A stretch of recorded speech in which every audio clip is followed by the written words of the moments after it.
Alright, so today I'm going to be talking about the new Gaia card, the Exodia deck, mixed with the Odeon deck.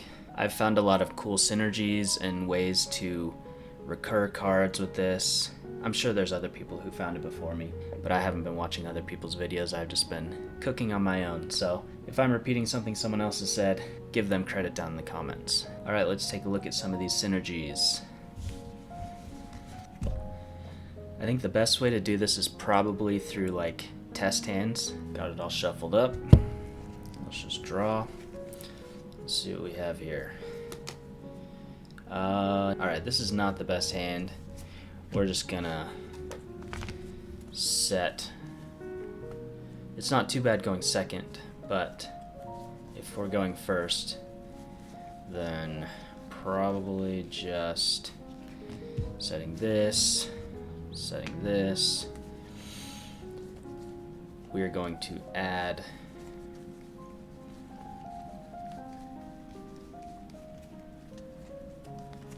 Anubis the Last Judge. This card is really important for the synergies, and you could probably already guess what it does, but I'll show you it here in a minute. So yeah, we're going to discard this to add man.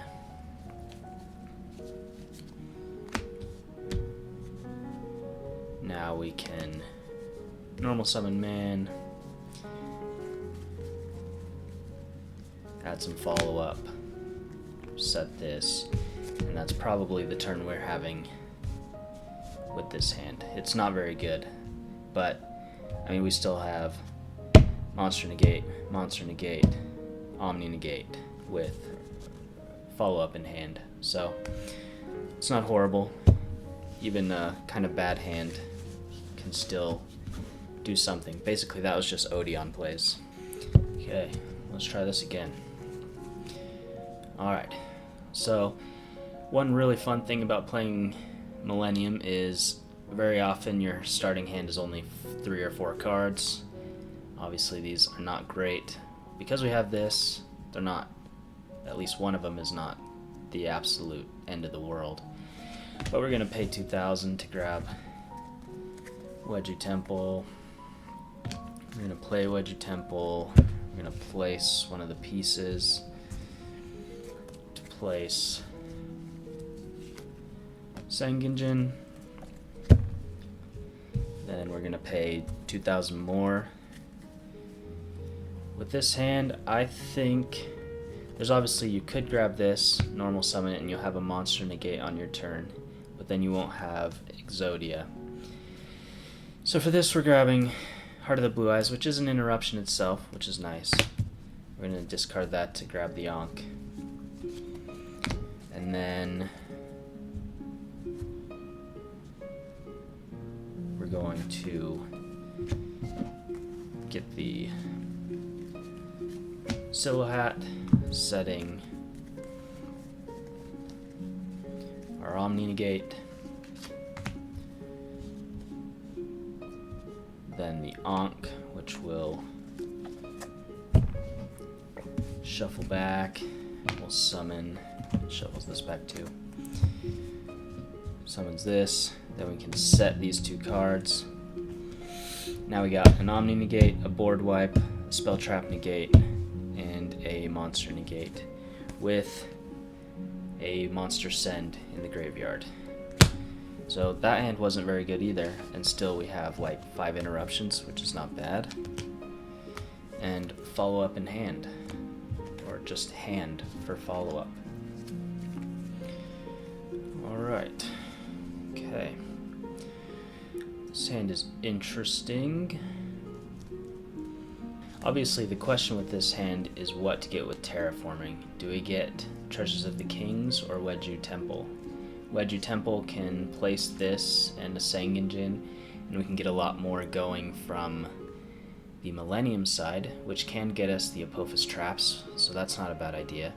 We can get the Apophis Traps by grabbing Treasures of the Kings, and that will set up Anubis the Last Judge in our grave, which will allow us to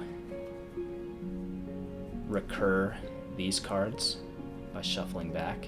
Let's just do that just to show how that synergy works. So we're going to grab Treasures of the Kings. It might be better to grab Wedger Temple, but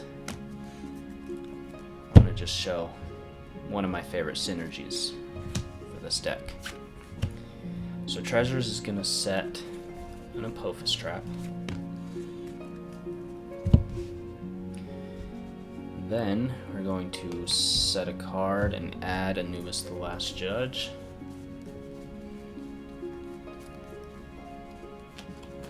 We're going to discard it to grab the Man with the Mark. Then, I think with this hand, we normal summon Man with the Mark.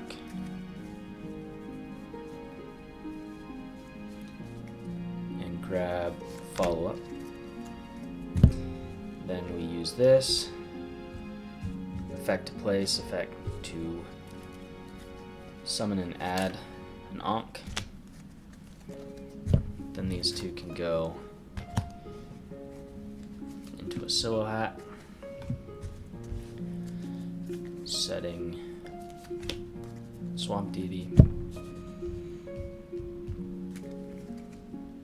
Then we activate Ankh, shuffling back to summon Exodia. We could set this. And in the end phase we could set another one. They don't know what our set is, so they could be playing around this one, knowing this one, and then we'll activate this one on their turn, and they'll still be playing around this, thinking it might be something else. So, basically here, we have 2 Omni Negates, Monster Negate, Spell Trap Negate, a board wipe. You're going to be playing around that, thinking about what it is. So, basically, this will be used. We want to avoid this zone with our trap monsters.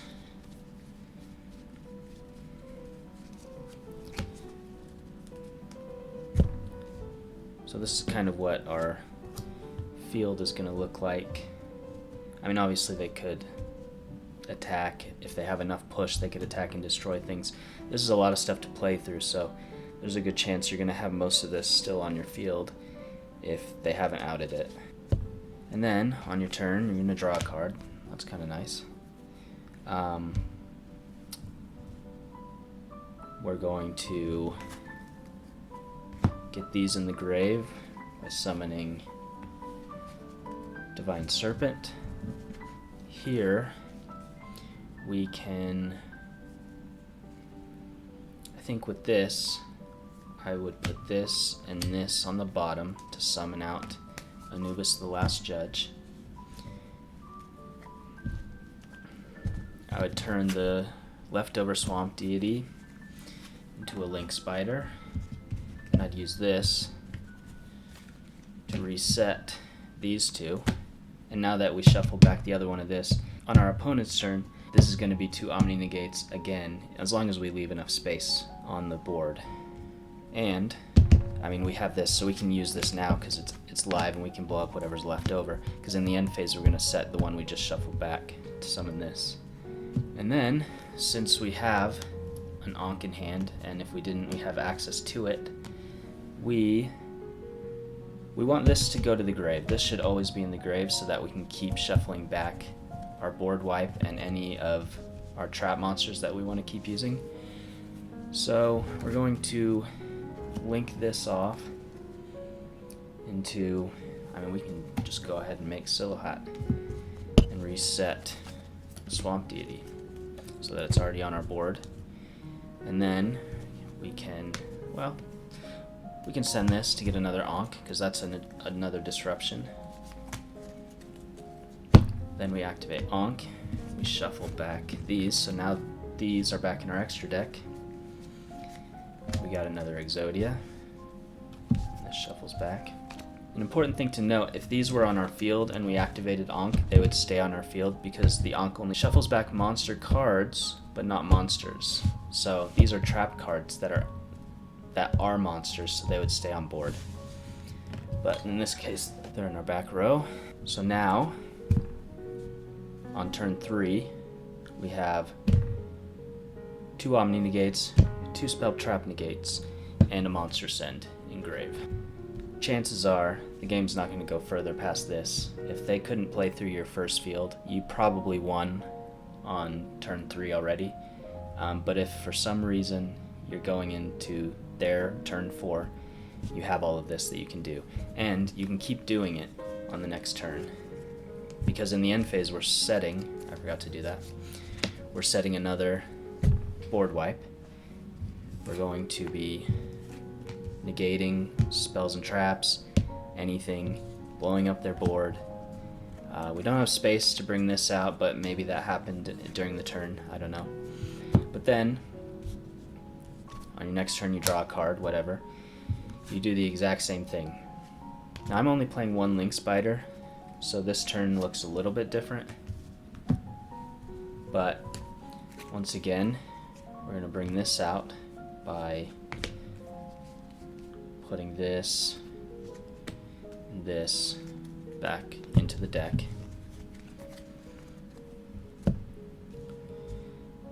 Then we can take these 3 and turn them into this.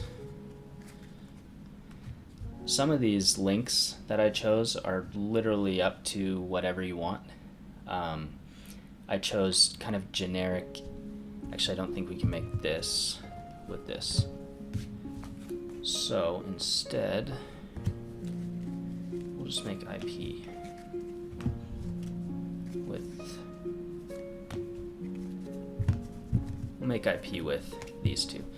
See how it doesn't really matter? As long as you have links that you can go into to make sure this stays in the graveyard,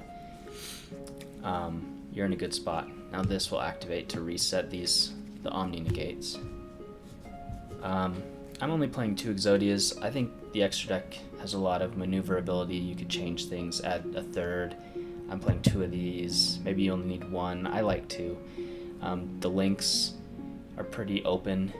I like the links I chose. I'm going to do a deck list here at the end, so I'll show you exactly what I have. But yeah, this kind of shows the synergies. One other thing that I haven't seen a lot of people doing, and that I've been doing for a while, with the Millennium engine going second, and I'll show you what I like to do.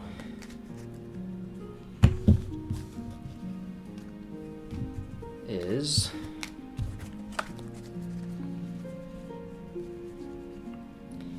you can get there with pretty much any starters, but let's just start with Synergies, which is probably the best starter. So Synergies, you grab Golem. Golem grabs the Temple. Temple puts whatever you have. Oh, let's not use that one. Let's say it's a Molcharmifula. Puts that and puts anything in the back row. You can put this here. And then we send these to the grave to summon Snake Eyes Doom Dragon. Snake Eyes Doom Dragon targets to move an opponent's monster to their back row. And then we go into Garunix Eternity Yang, which will blow up the board, which this just gets pushed to the back row. Then we can detach to destroy a spell trap that they still have set. So basically we've pushed a monster into their back row, we've blown up the board, we've destroyed a spell and trap, all with 1 card. And then hopefully your hand has other things. If you have Ankh, then you could just shuffle this back and summon Exodia, and then it's basically like you went first. If you play a second Doom Dragon, you could do this whole line again later on in the game if you need to. So yeah, that's some cool things that I like to do with Millennium, and combining the Apophis cards and the Millennium cards for some pretty cool synergy and recursion. Another thing, we haven't really drawn the new Gaia card. My Gaia cards are in the mail right now. This is a proxy, and I'm pretty sure I named it wrong. But this card, I really like it in this deck. There's certain things about it that do clash, especially because obviously the best starter in Millennium is Synergies. The card you choose off of this is really important, and you can grab this, and it's really nice if you summon this, you grab this, you can just normal summon it. It does take up your normal summon, but now you have a monster negate and destroy by sending this. So they activate a monster effect, even Nib. Send this, negate and destroy, which is really nice. But the question is that better than having this set? Because sometimes the hand you draw will only allow you to choose one. So let me try and figure out a hand where that would be the case. Okay, so this is a hand, pretty normal hand that you could probably see. And with this, your only real play is starting with Temple. Let's move that. Placing Synergies, and then placing... The only real option here is Shield, because you don't need Golem because you already have Temple. You just want redundancy to make sure you get the Ankh. So, but here, if you're going to summon this, you're going to choose between the new Monster Negate and Heart of the Blue Eyes. Now, you could you start with Shield. So here you still have that decision, because if you summon this, if you grab this, then it really doesn't make sense to turn these into a Silhouette Rabbit to set the Apophis card, because you need these on the field to use this effect. So the question is this better than the Omni Negates that the Apophis cards have? Now maybe if you don't have this in hand, maybe it is better. But if you have this, then it's 2 Omni Negates. So I think if I had this exact hand, I would not grab this. I would grab this, which is still an interruption, not as good as this though. Send this to grab another Ankh. Turn these into a Silhouette.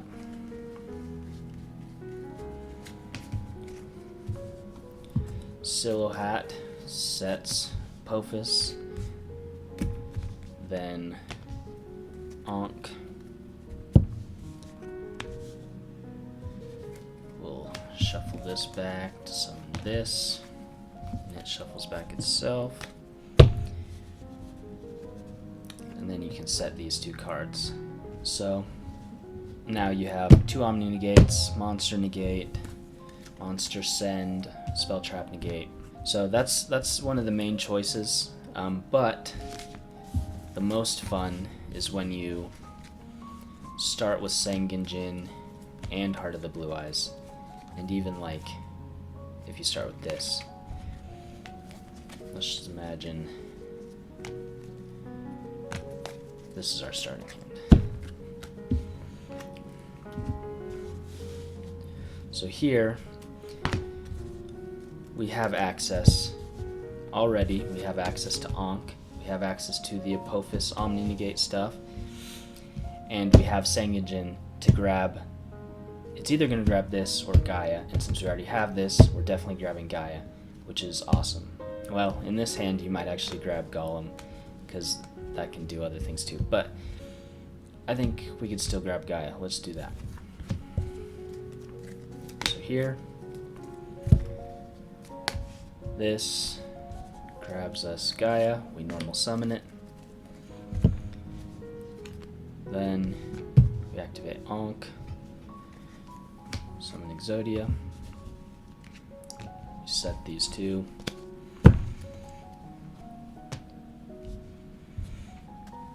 then the end phase we set the other trap,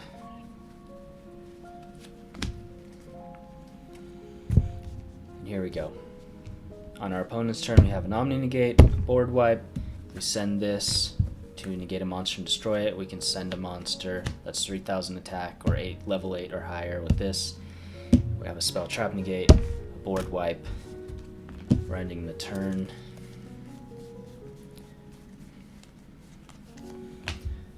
Looking like that. Ready to reset these on our next turn with Divine Serpent and wipe the board again, and we can attack for game most likely in this situation. So lots of really cool cards that work pretty well together. Obviously it's not fun drawing these. It's pretty dismaying, especially when you get 2 or more, but I think this deck is really fun. You get to say no to a lot of cards. You're not weak to a lot of things in the format. You might give them 1 draw off Perulia with this card, 1 draw off Fua with this card. Droll can be really dangerous for this deck, so you have to be careful of that. Basically, trying to get Ankh as your first move is probably wise, because then if they droll you, you can at least get Exodia on the board with the board wipe, and that's not nothing, so that's pretty good. This usually has enough pushes that Ash won't stop it. If you have a bad hand, then Ash will just completely destroy it, but I think most hands are not too bad against Ash. And Ghost Spell doesn't do a whole lot against it. Its main weakness is Effect Veiler, which Dracotail plays, but with the new Gaia card it's less bad. Forbidden Droplet can really hurt, which is popular right now. Infinite Impermanence isn't a problem, but Droplet and Veiler can be a nuisance for this deck.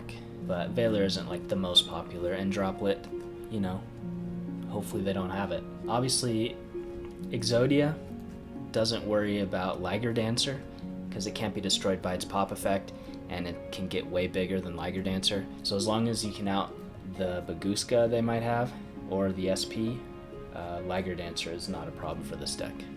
So let's get to the deck profile. Okay, so to start, the Millennium cards, we got 5 pieces of Exodia. Obviously we don't like to see these. Then we got 3 copies of Sangenjin, best Millennium starter. We got 1 shield, 3 Hearts of the Blue Eyes, and 3 Hearts of, I guess, I don't remember what it's called, Soul of Gaia, the Fierce Knight or something. These are basically your normal summon. These 4 get you Ankh, these get you these or these, and these ruin your hand. Oh, I got these out of order. There are 2 shields. 2 shields, everybody, so we got 5 ways to get Ankh. Then we got 3 Golems. Golems get you Wedju Temple, which can get you into all of these as well. So, all really good cards. It's a pretty big engine, but this deck you need to get Millennium Ankh, and it needs to activate, so getting 2 is good as well. So we got 3 Millennium Ankhs, 2 Wedju Temples, and 2 board wipe traps. So we're only playing 2 Wedju Temples because sometimes you draw more than 1 and you only have spells and traps and then you can't use it. So you want to make sure that you only draw 1 and that you have the highest likelihood of having a monster that you can use with it. So those are the Millennium cards. Best deck in Yu-Gi-Oh! The Odeon engine, 1 man, 1 last judge. So only 1 man because you're not really looking to normal summon this. Basically you need this so that this can be in the grave. You want this card in the grave so that you can recur your board wipe from the Millennium engine. It's not a bad card to normal summon if you can't get Gaia to normal summon. Getting this, getting the field spell, setting the Apophis monsters, it's not a bad card to have. So it's not a brick, but you need it to be able to get this easily in the grave. Then we got 3 Treasures of the Kings. This can add this so that you can get it in the grave. And it sets your Omni Negates. So we're just playing 1 Apophis and 2 Swamp Deities. This basically gets you 2 Omni Negates. It's the smallest engine. I guess you could play 1 of each and it's probably fine, but I like having the option of when I have a hand that can do it to have 2 Omni Negates. Then we got 3 Fua, 2 Perulia. This was 3 Ash and 3 Ghost Bell, but this is like a 46 card deck, so you're only drawing 1 usually of these cards. So you want something that is a little bit higher impact than an Ash or a Ghost Bell, which are both very good.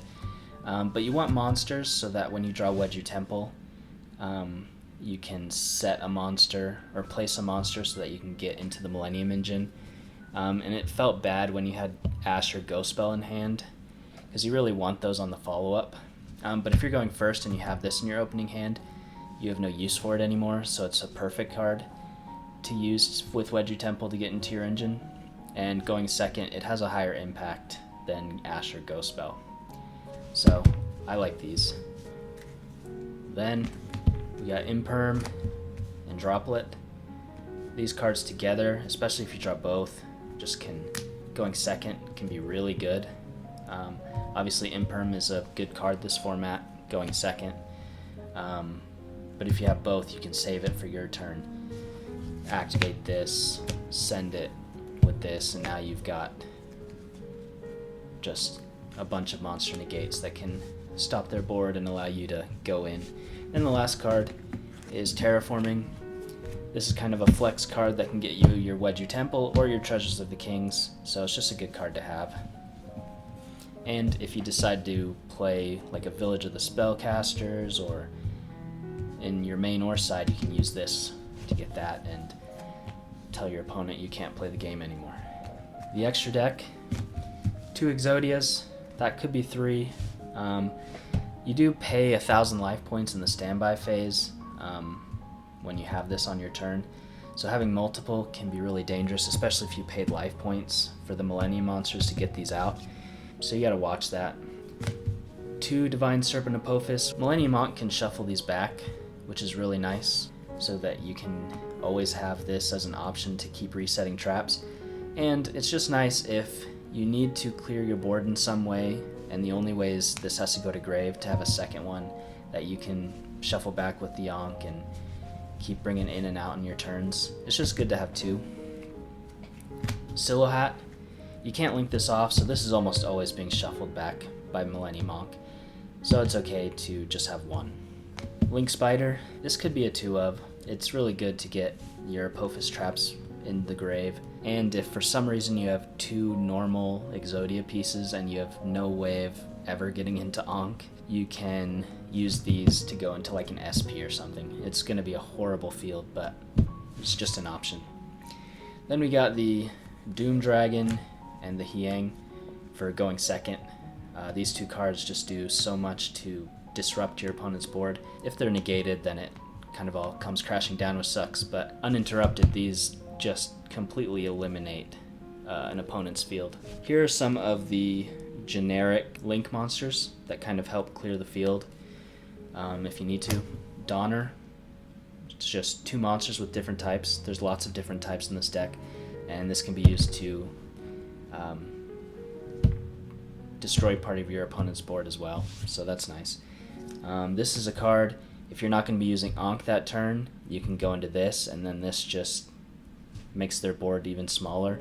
So when you have like 3 or 4 interruptions and they only have 2 monster zones that they can even use, it makes your board even stronger. You got SP, which can clear parts of the field, the graveyard, and then get shuffled back by the Ankh, which is nice. We got IP, which is just a good thing that can go into SP, can go into this if it's still on the board, and if you just need to clear your board and have it shuffle back with Ankh, that's fine too. And then these cards, Ausa, Selene, and Access Code. Man with the Mark, Unstoppable Exodia Incarnate are spellcasters, so if there's a way that you can go into this, go into an Access Code, there's a bunch of types here. We got Darks, Earth, Light, Light. So we got 3 pops that Access Code can do, and it'll probably be about 53,000 with this. So just another way to go for game if needed, because we have some spellcasters. This is the side deck that I have in mind right now. We got Tyrant's Throws. It's a floodgate. Basically, you just turn your Apophis traps into neither player can normal or special summon effect monsters. So that's fun. That can be used against pretty much any deck. We got another Apophis Trap. We're going first. Having more of these so that we can definitely get our Omni Negates set up is awesome. We got Triple Tactics Thrust with its options. We got Metaverse, which can get us Secret Village of the Spellcasters. We've got DDG that we can get with Triple Tactics going first. And if we're going second and we want to play Triple Tactics Thrust, we have a Triple Tactics Talent. Most of these are for going first, which this deck already prefers going first, so maybe it would be better to have going second cards. For that, have a Dimension Shifter, 3 Droll and Lockbird, and a Magnet, which can search the Blue Eyes, which gets you to Ankh. So let me know if there's other better cards that could go on the side. I kind of like what I have here, but this deck is already pretty good going first, so we probably need more cards for going second.